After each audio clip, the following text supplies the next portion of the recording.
And for whatever disrespect was shown to you in jest, while at play or on the bed, or seated or at meals, either alone or in the presence of others, I pray, O Unshaken One, forgiveness from you, the Immeasurable.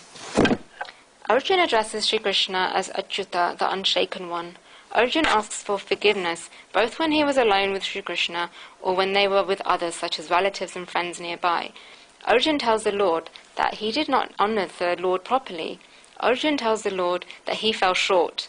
While they were doing all of these things, such as eating together, Arjuna may have tapped Sri Krishna on his shoulders and said, "Eat this sweet, you will be able to eat it." Arjuna is thinking, "Lord, can I really say that to you?" They may have travelled together, and at the time, Arjuna may have said, "Walk forward and walk quickly." Arjuna may have said this. While they were seated at the time of seating, Arjuna may have said, "You've taken up the seat, so move a little, so I can sit there."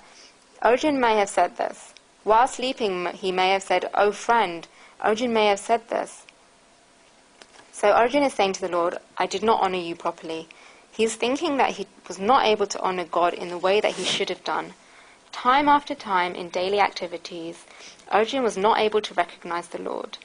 I said at the beginning that when one experiences some touch of the Supreme Soul or some magic of the Supreme Soul, then at that time the devotee gets such a state. In the same way, this state also comes through devotion. You remember such events. This happens with old people, does it not? When someone has to look after their elders, then they remember everything after their elders pass away. I got so angry at my elders. Why did this happen to my elders, and we did this and that to our elders? We keep looking at the photos and remember that we behaved in this way towards them. Even in matters relating to human beings and matters relating to the material world, when the person goes away, then you remember all these things about that person. And in matters relating to spirituality, when you get wisdom of the Supreme Soul and you attain the Lord, only then that you remember all of this. While one is not attained the Lord, one does not remember any of this. This is the difference between the material world and spirituality. In the material world, when the person is in front of you, then you cannot understand their greatness. But when they go away, you realize, did I behave in this way towards them?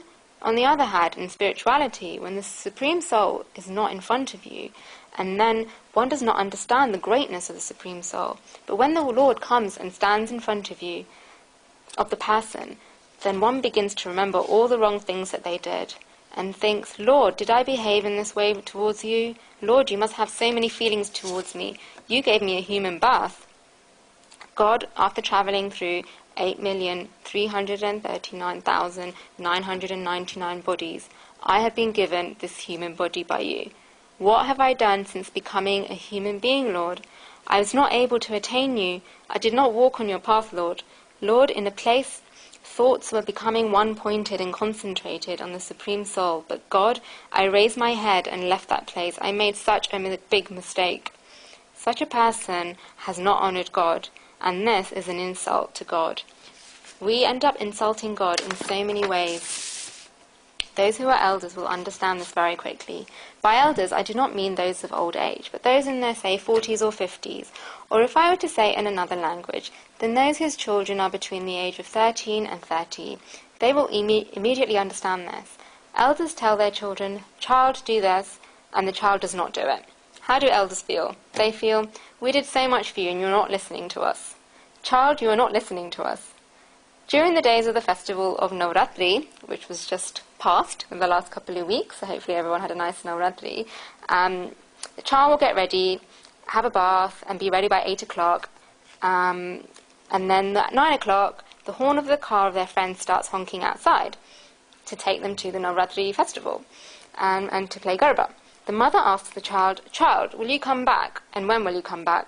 The child replies, "I will come back, but why are you asking?" and leaves the house. How does the mother feel at that time? The mother says, "Child, you go, and I'm not stopping you, because I know that if I tell you not to go, then you will still go anyway.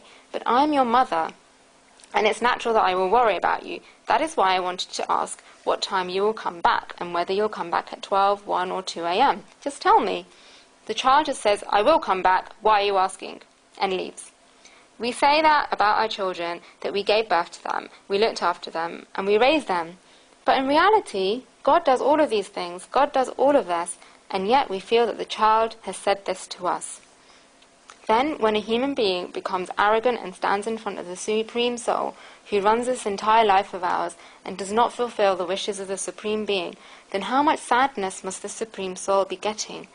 This is because whenever we regard the Lord as our Father or not, it is completely true that God regards us as his descendants, and the proof of this is the fact that we are living every day when morning comes, our eyes open, and the meaning of this is that the Supreme Soul has hope and a wish towards us that fine, he has done wrong until now, but now he will improve. Every day God is giving us a new chance, that son, I will give this to you. You are improving and now you are turning onto a new path. I will give this to you. And remember all of this about the Supreme Soul. Arjuna admits that he was not able to honor the Lord, and that he was not able to respect the Lord, and that he insulted the Lord.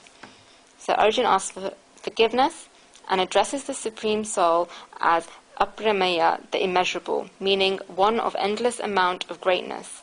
Arjuna therefore asks the Lord for forgiveness.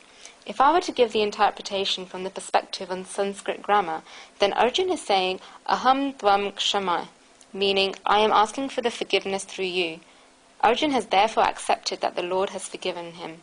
This is what the devotee says.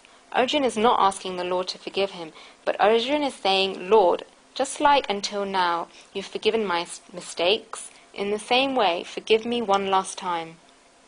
This is why Arjuna uses the word Shama. In this verse, Arjuna addresses the Supreme Soul as Achyuta. The Supreme Soul has many names, so why did Arjuna use Achyuta? Achyuta means one who never moves or shakes from their greatness, from their pride, from their path, and from their form. Achyuta means the unshakable. This is the meaning. Arjuna says, Lord, there are so many ignorant and innocent people like me who do not know your greatness, and may therefore be saying so many different things about you, Lord. You are Achyuta, the Unshaken One. Arjuna is saying, Lord, your end can never come. I have made a mistake, but your greatness does not reduce because of this. Lord, I am innocent, and I can say anything. I do not know, and so I keep on talking. But Lord, your greatness does not reduce because of this. It can never reduce. In the whole creation, there is no power that can harm your pride. When an elephant is walking and dogs begin barking after the elephant, then does the elephant change the path of his walk? No, the people who are talkative keep talking. The Lord is Achyuta, Unshaken One, and Arjuna has very nice means of addressing Shri Krishna as Achyuta. Next verse.